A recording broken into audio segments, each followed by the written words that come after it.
What's up, everybody? This is Joe from Gun Gamers. I'm here with The.Gear.Locker, formerly known as, go look him up on YouTube.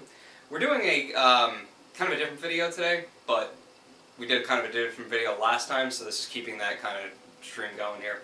So today we're going to be talking about chest rigs, and a lot of people have been doing a lot of reviews on new chest rigs coming out, Mayflower, Haley Strategic, a lot of things, but I own a lot of chest rigs over the years, just through good deals or I needed something specific. And I was sitting around kind of figuring out what I was going to be doing for Balcar Ridge, or Balcar Gulch coming out in next month. And we're doing German kit for that, so I kind of got shoehorned into one specific rig, which of course he's very happy about. But when I was sitting there looking through what I was going to run before that, I'm going, man, I have a million different rigs, and I realize I have them for different reasons, and I'm not quite satisfied with any of them, even though they're great. So this video is some examples of different types of rigs, specifically modular rigs versus pre-sewn rigs, and why you may want one over the other, and how to choose one that works for what you want to do.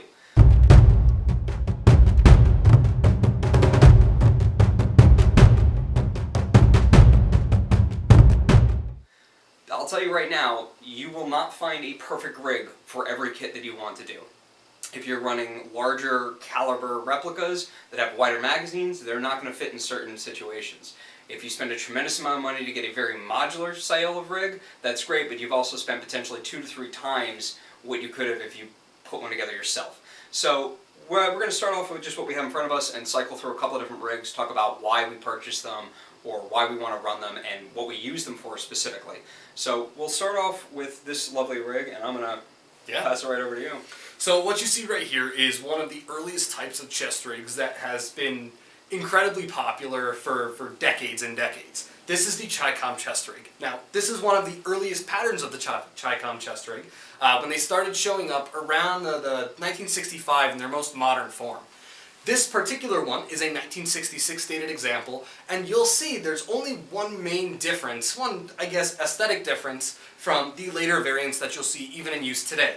And that's mainly the color, but the design is basically identical, and there's a few key parts that makes this a very useful chest rig that has lasted so long. So just to talk a little bit about it, up front you see 3 magazine pouches. That's it. It's a 3-cell magazine pouch, 1, 2, and 3. Some other variants you'll see have 4, especially once you get to the post-Vietnam War, kind of the green colored ones. But 3 is the basic original design. And they're meant to fit a 7.62 magazine, an AK magazine. On the sides of it though, you'll see a couple different small pouches. Whether these are grenade pouches on certain patterns or to hold your oil can or extra sustainment gear. These little ones show up in 4, and that's just on either side of this chest rig. And truthfully, that's it. The CHICOM chest rig is a bare bones, very basic design that's, while not modular, has everything that you would need in such a simple kit. Unless you want to run a radio. Or unless you want to run an Odin loader. Or a variety of other things that airsofters might want to run. However, in terms of grabbing a light kit that isn't going to make you sweat like crazy on a Saturday morning to go play airsoft for 2 hours with your friends, 4 grenades, 3 magazines, and 1 in your replica. That's probably all you're going to need at worst. And then if you have pockets, you can stuff stuff in there. But this is absolutely the bare minimum, right? This is absolutely the bare minimum, and you can get these things from eBay to surplus stores for everything for between $10 up to $50 for a primo one, right, if you're really going that route. But the $10 one will be kind of rigid due to all the salt built up into it, but in reality, just spray that down a little bit and you should be good to go. But this is a great example of your absolute bare bones minimum that's going to get the job done, essentially. Cool. Let's go to the next rig. All right. So the next rig that we have is the LBX lock and load rig. This is personally my favorite chest rig. I use this all the time for a variety of reasons. Anytime I don't have to do an impression kit, this is usually the one I'm bringing out to the field. This is a non-modular rig, right? But what does it have on it? Well, frankly, a crazy amount of stuff for the cost. I think these retail about $120 to $140 based on sales and what you got. But what is included in this one? You have 4 standard magazine pouches, right? Standard mags.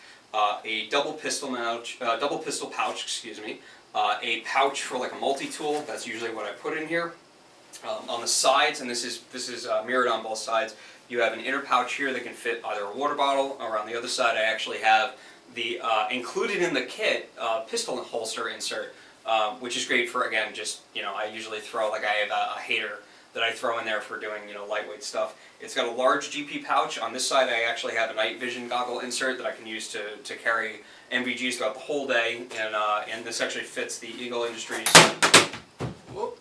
Keep it rolling. Soft pouch that we're doing in this. And then in the front of these is actually a small pouch that can just fit a standard frag grenade. So, and this is replicated on both sides.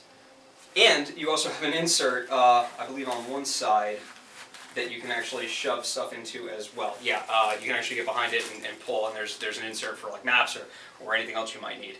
And you have Molly Weave up here that I'll often hook my PTT on when I'm running a radio, which, again, slips right into that inner pouch over here. All of this is on one rig. Compared to the last one, right, which you had 3 mags and 4 frags, you have so much more with this, which is great. But these magazine pouches are super tight. I have an Aries 308, and I can barely fit the magazine in here because there's a little bit of stretch, but it's super tight. That happens to work, so I'm able to use this chest rig with a variety of platforms, but I'll tell you right now, anything bigger than that, any specialty magazines or like oversized mags, are not going to work with this. It also really does limit me to essentially, I think I can, if I try, I think I can double stack at least 1 or 2 of the pouches, but it's limiting the number of magazines that I can carry. Not that big of a deal, especially for like a date, a single day thing, but ultimately that's a slight limitation. The other nice thing about it is split front. It's super easy to get on and off, which is a lot of fun. So once you kind of get this into a comfortable position, this is a GP, a really general purpose rig for me. I can use this with a variety of my different replicas, and it carries literally everything I could possibly need for a one-day game, and definitely enough for a multi-day game or a milsim game. If I throw in maybe a backpack or stuff my pouches with that kind of thing. And there's not too much to say about this. I know that we have a review of this rig on our channel, but in reality this is such a general purpose rig, and the cost wasn't really that bad. So that's our second example, and this is again a non-modular rig. So if you really wanted to throw an extra specialty pouch on there or another GP pouch or something, you can't. That's just reality. So that's this rig. This is an example of our first modular rig. So this is a Grey Ghost Gear rig, Grey Ghost Gear pouches, and I essentially designed this as a assault rig when I wanted to carry a lot of ammo, or when I was using either one of my AKs that have larger magazines that don't quite fit the previous rig's pouches very well, aside from the CHICOM, which would have worked great. But what do I need for a day of airsoft? What do I need for maybe a little bit longer, but typically this is not something that I would bring to a larger scale or a bigger format game. This is my grab and go play rig at the end of the day. Each of these pouches is actually a double-sized pouch. They are extremely extended, and I can fit 3 standard M4 mags in each one of these. So I can carry 12 magazines if I really want to, or thin AK mags I could probably swing it, but typically I'll run 8 AK mags with this, or 12 standard mags, which if you're running EPM1s or EPMs, you have a ton, at least it's just a bunch of ammo. I'm not reloading, right? Like I just have piles of ammo on me, which is something I like. I have a large radio pouch over here for an extended Baofeng or my 152 or 148, and over here I have 2 frag pouches. That's it. That's my entire rig. And then again, this one again has a inner pouch for shoving maps or whatever else you might have in there. I almost always run this with a Grey Ghost Gear backpack, which was included when I bought all this stuff, which is a super lightweight 500 denier bag that just carry water, a few extra things. But again, I don't need it, right? If I'm just going out and playing a 1-hour game or something like that, I have objectively way more ammo than I could ever actually use. The radio for talking to my friends, or calling in for pizza, and then the frag grenades. Like that's it. So here's the thing though, this is modular, right? In this particular situation, I could exchange these front pouches for larger box mag pouches and run one of my LMGs. I could take the radio pouch off and add 2 more frag pouches. I could take the frag pouches off and add 1 more radio pouch. I could actually, completely change things up a little bit in a way that would kind of suit what I needed to do. This is really set up for mostly assault rifle purposes, right? My ARs, my AKs, G36, whatever I happen to be running, this fits everything, and that's how I designed this. But this leaves me the ability to go, I want to run a sniper today, and just exchange one of these pouches out for a much larger one that'll fit it, and I do have a little bit of MOLLE real estate left over on either side. So why would you want to grab one of these as opposed to one of the rigs that we talked about previously? Well, the cost of the actual rig itself, and I'm not going to quote prices here because I've had this for a number of years, so prices may have changed, but the actual MOLLE rig itself was relatively cheap comparatively. And then I just piecemealed the pouches together. That means that you can continue to change your pouches as they evolve, right? Like back in the day, we had sewn pouches. Now we have really cool tacos and Estek pouches that have the Kydex inserts for a little bit of extra retention. And you might have this same rig and be able to just change the pouch configuration over time based on how new stuff comes out. And instead of spending $150, $200 on a new chest rig, you're spending $25, $30 on a pouch that you want, or maybe you get a deal. You know, a lot of times you'll get pouch sets that are a little cheaper and they're double stitched together, right? So they take up a little bit more room, but you're getting a better deal instead of buying two separate pouches. But you have the ability to do that. Now this is a super lightweight, really fun rig. I love using this thing all the time. But yeah, if I get bored with it, I can essentially change it, sell off the pouches, or attach these to something else that I already have, like a plate carrier. That's the beauty of a modular rig. However, you will wind up spending more money over time because you have to buy everything individually. Now, a lot of companies don't really order a package deal of everything you need, so you're going to be buying magazine pouches, you're going to be buying your frag pouches, you're going to be buying your radio pouch, maybe you decide to get a big GP pouch to hold snacks, or your Odin loader, or whatever it is. You can cost creep with modular rigs, but it gives you that ability. So in reality, if you're someone who just has one or two platforms and you're going to carry the same stuff every single time, and you know exactly where everything is, then maybe a pre-made rig works absolutely perfectly for you. My situation, I have far too many replicas at home of far too many magazine types and different things. Something like this means I can spend, you know, an hour the night before a game and change things up and be good to go. I can also put it on and go, I don't like quite where this sits, and shift it a little bit. That's the other beauty of a modular rig, is if something doesn't quite sit correctly, you can shift it. If you buy a rig and you put it on and it never quite sit correctly, you're kind of stuck with that, which is an unfortunate situation. But this is this rig. So now we're going to take a look at another modular chest rig. This particular one is for an impression kit that KVB does, so while I am a little bit more limited in pouches, the things that I can use, the design principles and themes that we saw in the other modular chest rig still remain here. So again, the beauty of a modular chest rig still is true with this type of chest rig. However, some of the things that I chose have a specific purpose. As with the other chest rig that we took a look at, I still have magazine pouches up front. So I have a double shingle here, I have two double magazine pouches here, but because I also have a double shingle, I'm allowed to attach more on front of it, such as a little compass pouch, a frag pouch, things like that. Typically with chest rigs, the theme that you'll see is magazine pouches up front. On either side, though, I get into some of the more general items, or some of the more interesting things, so to speak. I have a radio pouch right here, a GP on this side, and then an IFAK pouch. So while these do hold true to an impression kit that KVB does, they're also expandable and usable for things in airsoft, or other tactical uses, so to speak. And the beauty of this modular chest rig is, even though it is for one impression, if I wanted to do another impression, I could change it around. So while it is a kind of a different ballgame, the themes and elements still remain the same. And the nice thing is if he decides not to use this for his impression, he again has a modular chest rig. He can completely switch all of this stuff out, move things around, so he's no longer, quote, kosher, but functional for what he wants to do. And there's a whole pile of pouches that I'm sure in a box sitting somewhere that can be mixed and matched and everything else, which works. So again, having this one rig allows you to do a variety of different things. I lean towards, I mean, we're just going to say it right here in the part of the video, I lean towards modular. After having, you know, bought cheaper rigs or pre-made kits and everything else, I find myself having pouches that I've collected over the years that if I don't care about being, you know, runway perfect in terms of matching, I don't mind mixing things up because it works, and that's the beauty of having a modular rig. Now, the other nice thing is I mean, this is legit German gear.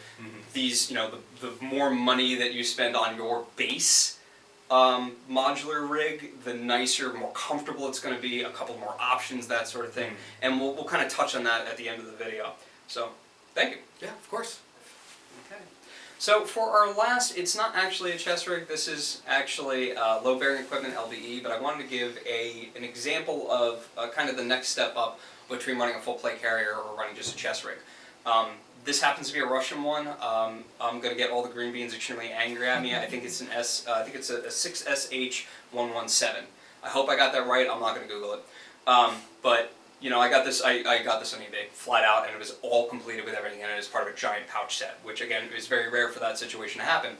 But I only moved a couple of things around. This is actually pre-made from wherever it fell off of the back of a truck somewhere a couple of years ago. This is pre-situation, by the way, it's like 5 years ago. So, you know, why would you want to do one of these instead? Well, it keeps the modularity in mind, but it lets you carry so much more because so much more of your weight is distributed. This is closer to somewhere where you might find it in between, like with an H harness, which we didn't bring because that's again falling more into the load bearing. I just wanted to give one example of kind of that step up. So on this is way more. You have much more real estate to run everything, tons of room. I have 2 pouches up here that can be used for a compass or first aid kit or even a small radio. I've done that before with the antenna sticking off into space. I've got a couple of double magazine pouches. I've got frag pouches. I've got utility pouches. I have a dump mag, or a dump pouch for magazines on this side here, and on the back is actually, yeah, you can turn around, a sustainment bag. A little sustainment bag that actually is pretty deep and extends out quite a bit, and I can shove all of the snacks in here like you wouldn't believe. Water bottles, everything else, and it even has some additional side pouches on the side. This is way heavier, and that's where you're starting to get between whether you want load-bearing equipment for a longer-term sustainment stuff, or if you want a chest rig that is really meant to be light and workable, right? That's a big thing about these rigs, they're overall lighter than a plate carrier. They overall breathe a little bit better.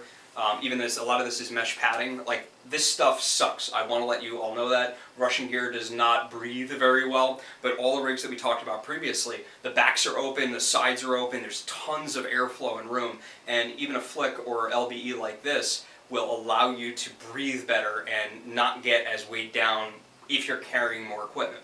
And a big thing about this is I haven't changed this up in a while since I've got it, but if I really wanted to, or I decided to get an RPK, or get an SVD or something like that, I can flat out take just these 4 pouches off, still have everything set up like I know I'm going to use it, and just switch the magazine pouches and just be able to roll from there. So that's the last example of the rig that we have. And again, this is again, I know it's load bearing equipment as opposed to chest rig, but kind of your next step up. If a chest rig you find you're not carrying enough, or if you wind up loading your chest rig so much, you may want to step it up to load bearing equipment, and it'll help distribute things a little bit easier as our last example. But the last topic that I want to talk about, we alluded to a little bit earlier on the last portion with cost of rigs and that kind of thing. Technology and the materials being used, and a lot of those changed since the 50s, 60s, Right. leading up to Vietnam. And an example of a chest rig that I would love to own, and I think would be really useful, but I'm not spending $400 on, is the Cry, I think it's Airlight, Yep. yeah, Airlight rig. That is literally the lightest kit you could possibly get, and everything is meant to work with a variety of pouch suites, mustard cry stuff and that kind of thing. That is an example of the polar opposite, where it's an extremely well-designed chest rig that has great modularity, that will be very lightweight, you can carry a ton of stuff on it, and that's great. That price cost is completely out of my range right now, and I wouldn't do it. But there's one more point. Everything we've talked about so far are, basically standalone rigs. One of the big things, and Airlight's a great example, this also goes into the Haley strategic rigs, this goes into Tier, this goes into a couple of other companies. Yeah. So yeah, Spirits is another great example, of either pre-made or modular rigs that work with swift click systems. So the beauty of also having a chest rig that either has the ability to do this or a modular rig that you can modify is, you can use it from a chest rig, and then you buy like the Mayflower Swift kit, and you just drop it onto your plate carrier, and now you're wearing a plate carrier with the exact same gear where you know what it is and what you want to carry.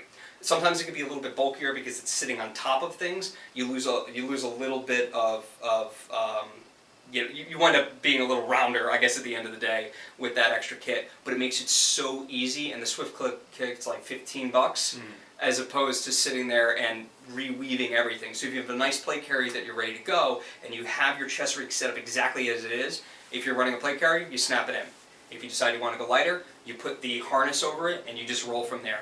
that is a very critically underrated thing that not a lot of people think about getting into it. But if you're comfortable with that little extra bulk from having the rig over there, you can also have 2 or 3 chest rig setups for your heavy platforms, for your lighter platforms, for your recon, right? It overall is going to save you maybe a little bit of money, because then you just take that rig and snap it on your plate carrier and just change up instantly what you want to do.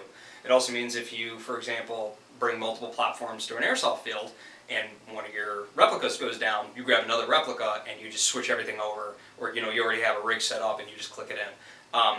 Might be overkill, but then again, I'm pretty sure all of us are a little extra when we're talking about all of this stuff in particular and how much time and energy we put into it. But that's the video for today. Thank you very much for joining us. We weren't doing any gear reviews per se, but more an overall, figure out what you actually want and understand if you go, and especially with the opportunity to put it on before you buy it, great. I know a lot of us don't have that opportunity, but if you know exactly what you want and you find a rig that has exactly what you need, that might wind up saving you a little bit of time and a little bit of money. And frankly, they sit better. That's another big point. A modular rig, there's inevitably some space between molly and pouches and that kind of thing, and sometimes you can get a little bit of wiggle room. With the pre-made chest rigs, they're often sewn in very tight, and you wind up getting kind of a less shifty platform, I guess is the best way I could put it. So if you find something that you definitely want, you may very well want to buy that, and that'll be a one and done. If you find yourself wanting to do multiple, different types of kits, and you happen to like a chest rig a lot, the way it sits, the type of harness, whatever it is, it fits really well for you, you may want to look into that modularity and just start buying pouch suites as you go along, because you can always change it up later, and you can always evolve the kit as you move on, as new technology comes out. So we hope this video was informative and kind of give you a good starting point and perspective about where you should go with your purchases. But I'm Joe from Gun Gamers. This is the Gear Locker, and thank you for joining us. We'll see you in the next one.